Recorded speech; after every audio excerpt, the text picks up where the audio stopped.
Salut les amis, aujourd'hui nous allons nous intéresser à quelques fonctions de base déjà programmées en Haskell. Alors déjà on sait que Haskell est un langage de programmation puissant qui utilise beaucoup plus de fonctions. Du coup les fonctions qu'on va utiliser dans cette vidéo peuvent faire l'objet d'une aide dans d'autres vidéos qu'on fera plusieurs pages bien après celle-ci. Déjà nous allons commencer par donner le nom de la première fonction qu'on va utiliser. Celle-ci sera sur les entiers. On va utiliser un div. À quoi c'est un div? En fait, div prend deux entiers et fait leur division. Comme nous l'avons vu, il y a plusieurs façons de l'appeler. Je peux faire un 5 à condition de mettre des côtes. Veuillez m'excuser quelques instants. Hein. Vous mettez des côtes div et l'autre nombre de ce côté, ça veut dire 5 divisé par 2. Et ensuite, vous validez et ça vous retourne la division entière de 5 par 2. Normalement, c'est 2,5, mais ça nous retourne 2. En fait, c'est la division entière. Nous avons vu qu'il y avait le modulo pour écrire directement mode, qui est également une fonction de base qui prend deux paramètres, 4 et 7, et retourne le modulo. Autre fonction qu'on peut également voir, nous avons max. Max qui prend également deux paramètres, je mets 1, 0. 1 et 0. Et me retourne le maximum. On a min.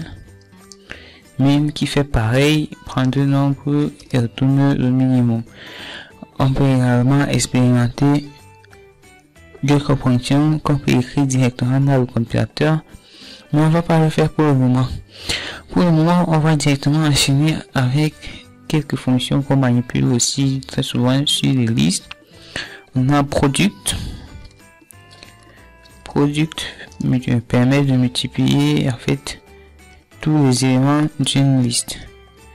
Il prend peut-être ici, il va faire 1 fois 2 fois 3. En fait, il multiplie tous les éléments d'une liste. On a maximum. Maximum qui prend également une liste et comme vous l'avez peut-être dessiné, comme vous l'avez peut-être déjà imaginé, retourne son maximum. On a également minimum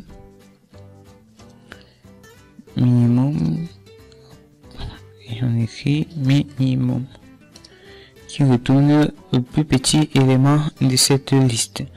En fait, un peu plus loin, on va essayer de voir comment ça se passe. On va donner des signatures pour ces fonctions qu'on écrit ici. Ce sera dans le cadre toujours de cette vidéo. On va faire. Il y a également des fonctions de base qu'on utilise sur les listes. Par exemple, le hit. Je fais un hit. Vous allez m'excuser, hit. Je lui donne ma liste. De 1 à 8. Hop, ça me retourne la tête de liste. Ensuite, on a tile. Qu'est-ce que tile fait? Il me retourne la liste sans sa tête de liste. Ensuite, on a last qui me retourne le dernier élément et on a init. Init, et il me retourne toute la liste sans son dernier élément. En fait, vous pouvez en faire des opérations grâce à celle-ci. Vous pouvez prendre une init du liste et vous lui augmenter peut-être. Je dirais que vous lui augmenterez, je sais pas, une nouvelle liste. Prenons ça comme ça, une nouvelle liste de 1, 5. Vous voyez, vous pouvez effectuer les opérations vues précédemment sur celle-ci. Nous avons également d'autres fonctions comme length qui va prendre une liste. Alors, vous m'excusez, c'est pas celle-ci que je veux. Ouais, c'est celle-ci. Length. En fait, elle prend une liste et retourne son nombre d'éléments. Nous avons ici des fonctions booléennes comme null qui prend une liste et dit si elle est vide ou pas. En fait, elle retourne un bool. Si je l'applique sur une liste vide, elle me retourne true. macro. On a également reverse. Je viens d'appliquer sur une liste déjà créée. Si vous n'y voyez pas tout d'inconvénient, faire reverse.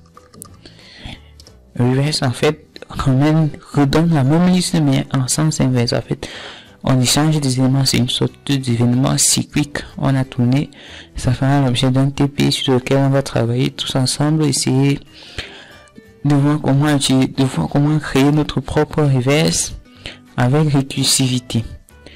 On a également une autre fonction qui s'appelle take,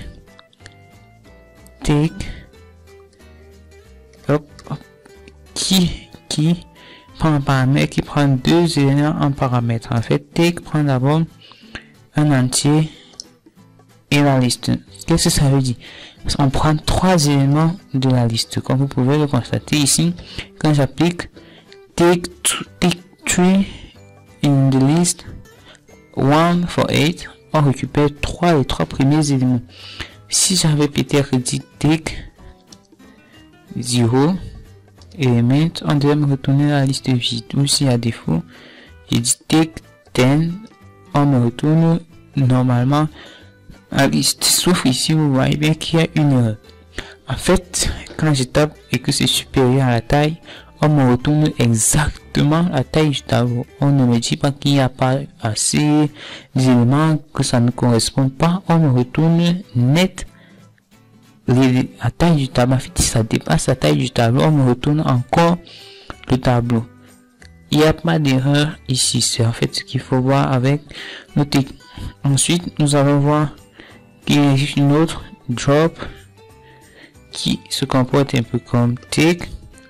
Prend deux paramètres. Je vais faire drop to in the list.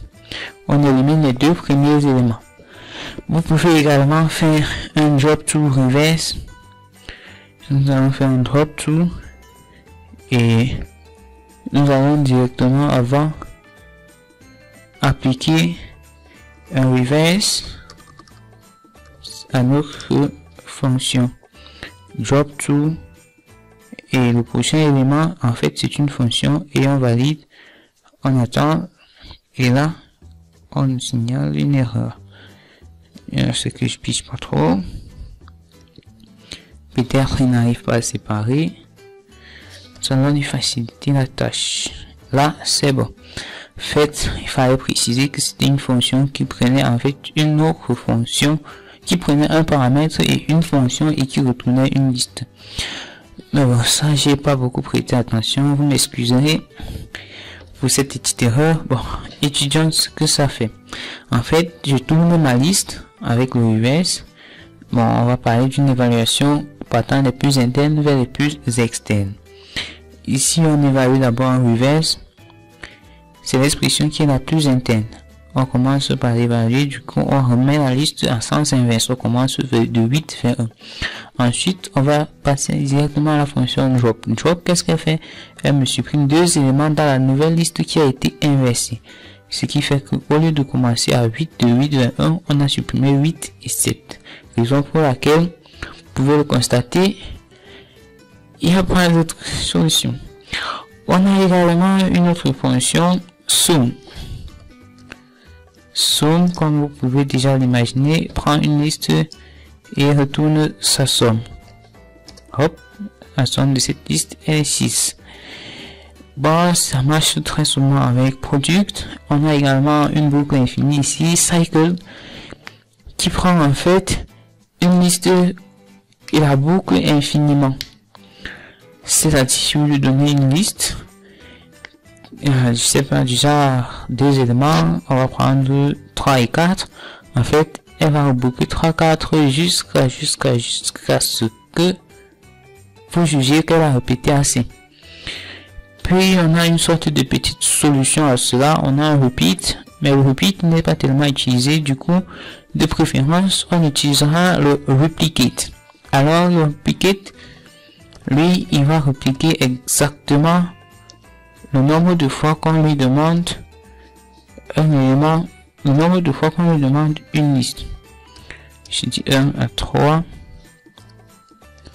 Je veux qu'il me réplique 3 fois. Comme vous pouvez le constater, ça crée une liste de listes à l'intérieur de laquelle on va répliquer exactement 3 fois ce que je lui ai demandé. C'est ça l'avantage de répliquer. On n'a pas de liste infinie. Directement, sans faire de pause, nous allons passer aux fonctions utilisées sur les tubes. Alors, pour les tubes, il n'y a pas tellement de fonctions, mais bon, celles qu'on utilise sont déjà assez bonnes. Alors, on va voir qu'il existe un first qui permet de récupérer en fait le premier élément d'une tube. Je mets 1 et 3. Quand je valide, il va me retourner 1. Ensuite, on a également second. Comme vous l'imaginez, une abréviation de ce genre, ça veut dire que ça prend également une liste et ça retourne le second élément. On a zip qui fait une combinaison d'éléments de 2 listes par paramètre. Je sais pas trop comment vous le dire, mais en fait, ça crée une sorte de liste de tuples. Un exemple pour illustrer ce que j'ai dit. Zip, je prends 2 listes en paramètres de 1 à 3 et de 4 à 6. Hop, et je valide. Comme vous pouvez le constater, ça me fait une combinaison. En fait, tout d'abord, on va prendre 1, je dis 1 et 4. Ensuite 2 et 5. Ensuite 3 et 6. Comme vous pouvez le constater, ça regroupe tout ça en paire de 2 éléments. C'est un peu ça déjà qu'on va commencer à voir avec les fonctions de base. Alors ces fonctions, vous pouvez les utiliser, les manipuler, les assembler comme je l'ai fait dans ce cas-ci. Vous pouvez les utiliser comme ceci, les mélanger, les abonner et essayer de voir par vous-même ce que ça donne.